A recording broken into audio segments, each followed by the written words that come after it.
అలానే మీ శేషరావు బంగారాన్ని నాకివ్వండి, కరెక్ట్గా సంవత్సరం తిరిగాలకి మీరు ఎంత ఇస్తే అంత డబుల్ అవుతుంది. ఆ మాట చెప్పిన తర్వాత నన్ను నమ్మి మీరు బంగారం నాకు ఇస్తారా? కానీ ముందుకు రారు. కారణం ఏంటి? నమ్మకం ఉండదు. కాషాయం ధరించి స్వామీజీ వేషంలో కనుక ఆ మాట చెప్తే వింటారు. అందరూ వినకపోయినా కొంతమంది వింటారు. కరెక్ట్గా ఇదే ఒక స్వామీజీ పాటించాడు. ఆయన పేరు ఉంగరాల స్వామి. ఆయన చెప్పింది ఏంటంటే, మీరు మీ బంగారం ఎంత ఉంటే అంత నా దగ్గర పెట్టండి, నగదు ఎంత ఉంటే అంత నాకు ఇవ్వండి, మీకు డబల్ అవుతుంది అని చెప్పి ఆయన ఇచ్చినటువంటి హామీ. నమ్మినటువంటి వాళ్ళు ఇంట్లో ఉన్నటువంటి బంగారాన్ని, నగదుని తీసుకెళ్ళి ఆయన ఆశ్రమంలో పెట్టారు, ఉంగరాల స్వామి ఆశ్రమంలో. డబుల్ అవుతుందని చెప్పేసి అందరూ అనుకున్నారు. 62 సంవత్సరాలు ఆయన వయసు. మరి డబుల్ ఎంతమందికి అయిందో కానీ ఆయన చనిపోయిన తర్వాత ఆయన మనవడు మొత్తాన్ని తీసుకెళ్ళిపోయాడు, బంగారం తీసుకెళ్ళిపోయారు, నగదు తీసుకెళ్ళిపోయారు. దీంతో బాధితులందరూ ఆశ్రమం చుట్టూ తిరుగుతున్నారు లబోదిబోం అంటూ. వీళ్ళే బాధితులు మనకు కనిపిస్తున్నారు కదా ఇక్కడ. ఉంగరాల స్వామి, ఈ ఉంగరాల స్వామి చనిపోయాడు హఠాత్తుగా. చనిపోవడంతో ఆయన కుమారుడు మనవడు ఇద్దరు కలిసి ఉన్న మొత్తం బంగారాన్ని, నగదుని తీసుకెళ్ళి ఉడాయించేశారు.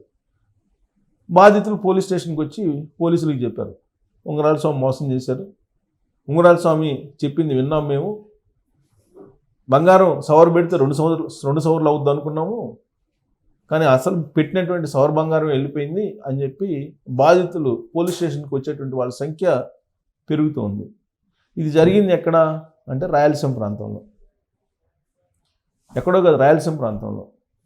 అసలు డబల్ అవుతుంది బంగారం తన దగ్గర పెడితే అని చెప్పి ఒక స్వామీజీ చెప్తే నమ్మినటువంటి ప్రజల్ని ఏమనుకోవాలి? అది ఎలా సాధ్యం అని చెప్పేసి ఆలోచించాలి కదా, కానీ ఎవరు ఆలోచించరు. అలానే మోసపోయేది కూడా.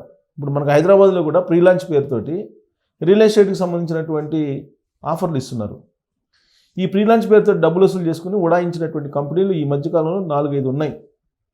దాదాపు 13 నుంచి 14 వేల కోట్ల రూపాయలు ఎగేసి వెళ్ళిపోయారు వినియోగదారులకి ప్రీ లాంచ్ పేరుతోటి, లేదంటే రియల్ ఎస్టేట్ పేరుతోటి ముందుగానే డబ్బులు తీసుకుని వాళ్ళ ఇన్ టైంలో వాళ్ళకి ఫ్లాట్లు ఇన్నటువంటి వాళ్ళు కొంతమంది, అసలు వెంచరే లేకుండా వెంచర్ ఉన్నట్టు అబద్ధాలు చెప్పి నమ్మించి డబ్బులు వసూలు చేసినటువంటి వాళ్ళు కొంతమంది, ఇలా రకరకాలుగా వస్తున్నారు. వాసవికి సంబంధించినటువంటిది మనం ఆల్రెడీ చూస్తున్నాం. ఇప్పుడు వాసవి లాంటి పెద్ద కంపెనీ బోర్డు తిప్పేసేటువంటి పరిస్థితికి వచ్చిందనంటే, లబ్ధిదారులని లేదంటే వినియోగదారులని ఇబ్బంది పెట్టేటువంటి పరిస్థితి వచ్చిందంటే, ఆ జాబితాలో ఇంకా కొన్ని కంపెనీలు ఉన్నాయి, ఇంకా బయటికి రాలా. నివురు కప్పిన నిప్పులాగా హైదరాబాద్లో ఉండేటువంటి రియల్ ఎస్టేట్ కంపెనీల ఓనర్ల పరిస్థితి ఉంది కొంతమందిది.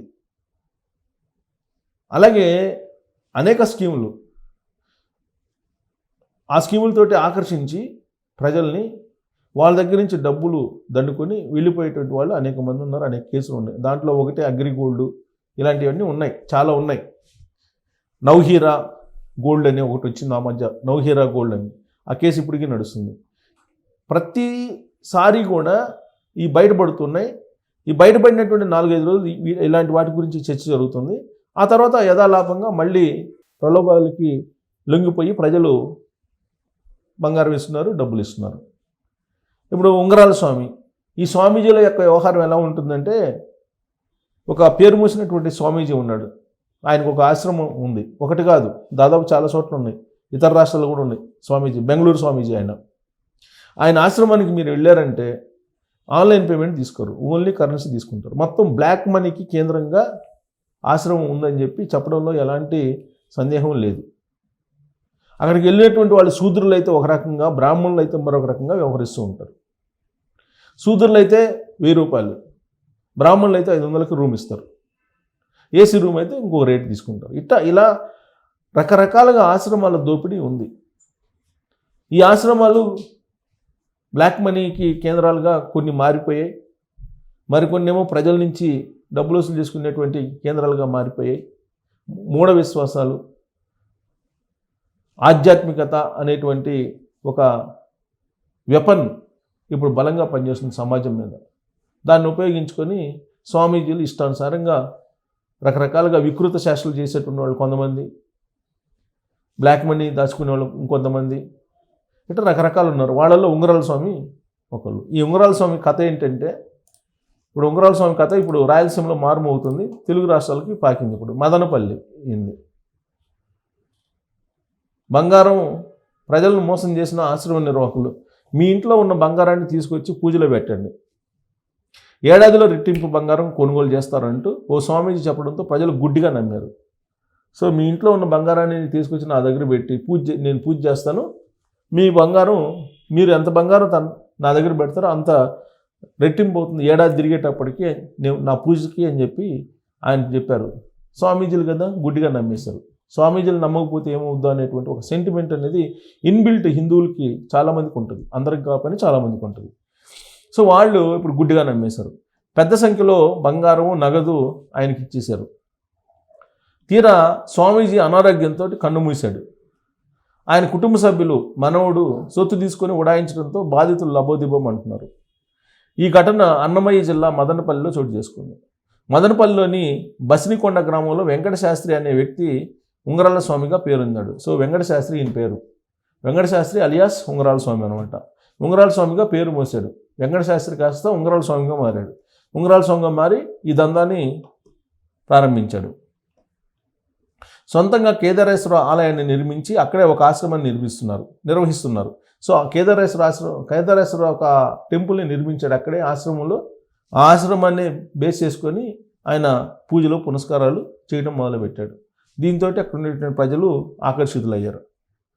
ఆయన మనవడు తరుణ్ మరికొందరు ఈ ఆశ్రమాన్ని పర్యవేక్షిస్తున్నారు. సరే, ఆశ్రమాన్ని పర్యవేక్షించడానికి ఒకళ్ళైతే ఉండాలిగా. ఈయనైతే కాషాయ వస్త్రాలు ధరించుకొని పూజలు పునస్కారాలు చేస్తున్నట్టు కనిపిస్తూ ఉంటాడు భక్తులకి. బట్ ఆశ్రమం నిర్వహించేటువంటి వాళ్ళు ఒక బ్యాచ్ ఉంటారు. ఇప్పుడు ఈ కాలంలో ఇప్పుడున్నటువంటి పరిస్థితుల్లో ఆశ్రమ నిర్వాహకులు ఎక్కువగా MBA వాళ్ళని తీసుకుంటున్నారు. ఎందుకు? మార్కెటింగ్ చేయాలి. మీకు విచిత్రమైన పరిణామం ఏంటంటే, కొంతమంది స్వామీజీలు సెలబ్రిటీలను కనుక మీరు తీసుకొస్తే మీకే 1,00,000 2 లక్షలు ఇస్తారు. ఈ దందా నడిచింది, నాకు తెలిసినటువంటి దందా, నాకు కూడా తెలిసినటువంటి దందా. పేరు మోసినటువంటి స్వామీజీల దగ్గరగా నేను వాళ్ళ పేర్లు చెప్పదలుచుకోలేదు, కానీ వాళ్ళు టెండూల్కర్ని తీసుకొస్తే ఒక రేటు, లేదా సిమ్రాన్ని తీసుకొస్తే ఇంకో రేటు, ఇలా సెలబ్రిటీలని ఒక్కో సెలబ్రిటీకి ఉండేటువంటి క్రేజ్ని బట్టి 1,00,000 నుంచి 5 లక్షల వరకు ఈ స్వామీజీలు ఎదురిస్తారు తీసుకొచ్చినటువంటి వాళ్ళకి. ఇది ఒక పెద్ద దందా. ఎందుకంటే సెలబ్రిటీస్ వస్తే కనుక భక్తులందరూ ఆకర్షితులు అవుతారనేది వాళ్ళ ఆలోచన.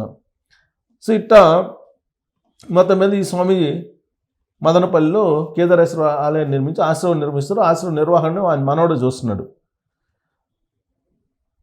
ఇక మనవడు మరికొందరు ఈ ఆశ్రమం పర్యవేక్షణ. ఎవరైనా 42 రోజుల పాటు బంగారాన్ని తమ ఆశ్రమంలో ఉంచి పూజలు చేస్తే ఏడాది తిరిగేసరికి వారు రెట్టింపు బంగారాన్ని కొనగలుగుతారంటూ కొన్నాళ్ళుగా వెంకటశాస్త్రి, తరుణ్ ప్రచారం నిర్వహించారు. సో ఉంగరాల స్వామి అలాగే మనవడు తరుణ్ ఇద్దరు ఏం ప్రచారం చేశారంటే 42 రోజులు, అంటే మండల దీక్ష అంటారు దీన్ని.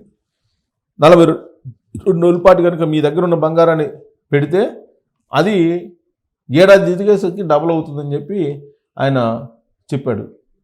కొనగలుగుతారు, రెట్టింపు బంగారం కొనగలుగుతారు, అంత శక్తి నేను ఇస్తానని చెప్పి ఆయన చెప్పాడు. అది నమ్మారు ఆ ప్రచారాన్ని. దీంతో మదనపల్లితో పాటు పరిసర ప్రాంతాల ప్రజలు 3 కిలోల బంగారం, 1 కోటి వరకు నగదును ఆశ్రమంలో పెట్టారు. 3 కిలోల బంగారం పెట్టారంట. అంటే ఎంతమంది పెట్టుంటారు? 3 కిలోల బంగారం అంటే 3 కిలోల బంగారం, 1 కోటి రూపాయల నగదు పెట్టారంట. 2 నెలల క్రితం వెంకటశాస్త్రి అనారోగ్యంతో మృతి చెందాడు. 2 నెలల క్రితం మృతి చెందాడు ఆయన. అనంతరం స్వామీజీ కుటుంబ సభ్యులు మొత్తం సొమ్ముతో పరారైపోయారు. మోసపోయినట్లు గుర్తించిన బాధితులు తమకు న్యాయం చేయాలని కోరుతూ ఎస్పీ ధీరజ్ను ఆశ్రయించారు. స్వామీజీ పరిచయం చేసిన వారిని నమ్మి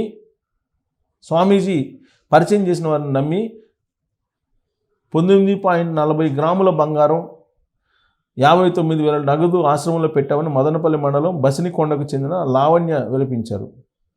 90 గ్రాముల బంగారు 70,000 నగదు స్వామీజీకి ఇస్తే కుటుంబ సభ్యులు ఎత్తుకుపోయారని తమిళనాడు రాష్ట్రం పల్లెపట్టుకు చెందిన రామ్మూర్తి వాపోయాడు. సో తమిళనాడు దాకా వీళ్ళ దందా ఉందన్నమాట. సో ఇంకా బాధితులు రావాలి. కొంతమంది ఇద్దరే వచ్చారు బాధితులు ఇప్పటివరకు. ఇంకా బాధితులు ఉన్నారు చాలామంది. ఇప్పటివరకు తేలిన దాని ప్రకారం 3 కిలోల బంగారం, 1 కోటి రూపాయల నగదు ఎత్తుకుపోయారు ఆశ్రమం నుంచి. మరి ఇది ఎప్పటి నుంచి జరుగుతుంది, ఏ రాష్ట్రాల వాళ్ళు ఇచ్చారు, ఉంగరాల స్వామి దగ్గర ఎంత బంగారం పెట్టారు అనేది ఇప్పుడు పోలీసులు దర్యాప్తు చేస్తున్నారు. ఇది స్వామీజీల యొక్క దందాలు. దందాలు చేసేటువంటి స్వామీజీలే ఎక్కువ ఉన్నారు.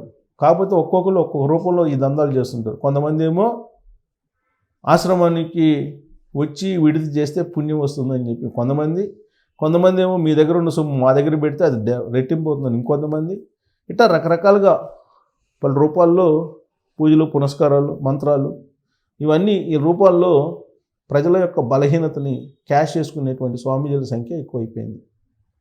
మరి ఇప్పుడు ఈ ఉంగరాల స్వామి అయితే చచ్చిపోయాడు. మరి ఉంగరాల స్వామి చేసినటువంటి మోసం ఏదైతే ఉందో దాన్ని ఇప్పుడు దాని వరకే పరిమితంగా చూస్తే పర్వాలే, కానీ ఇది మొత్తం స్వామీజీలందరికీ అంటగడతారు. ఈ స్వామీజీలందరూ ఇంతే అనేది కొన్ని రోజులు ప్రచారం జరుగుతుంది. కానీ ఎంత ప్రచారం జరిగినా ప్రజలు మోసపోవడం కూడా అది ఆనవాయితీగా జరుగుతూనే ఉంది. ఎంతమంది స్వామీజీలని, ఇలాంటి వాళ్ళని, దొంగ స్వామీజీలని బయటికి తీసుకొచ్చి చెప్పినప్పటికీ ప్రజలు మళ్ళా స్వామీజీలు నమ్ముతారు, విశ్వసిస్తారు, వాళ్ళు చెప్పింది చేస్తూనే ఉంటారు. కాబట్టి మీరు స్వామీజీలు మాట వినేటప్పుడు స్వామీజీలకి గౌరవించాల్సిందే. వాళ్ళకు ఉన్నటువంటి ఆధ్యాత్మిక శక్తిని మనం గమనించాలి. వాళ్ళు చెప్పే ప్రతిదీ వినకూడదు. వాళ్ళు చెప్పే దాంట్లో నిజం ఎంత, అబద్ధం ఎంత అనేది తర్కించాలి. అప్పుడు మాత్రమే వాళ్ళని నమ్మాలి. అలా కాకుండా ఉంటే ఇలా ఉంగరాల స్వామి లాంటి వాళ్ళు అనేక మంది స్వామీజీలు, డేరా బాబాని చూసాం, మనం నిత్యానందను చూసాం, ఇట్లాంటి వాళ్ళు చాలామందిని చూసాం. ఇప్పుడు ఉంగరాల స్వామి మదనపల్లిలో బయటకు వచ్చారు. మరి దీని మీద మీరు కామెంట్ చేయొచ్చు. Thank you.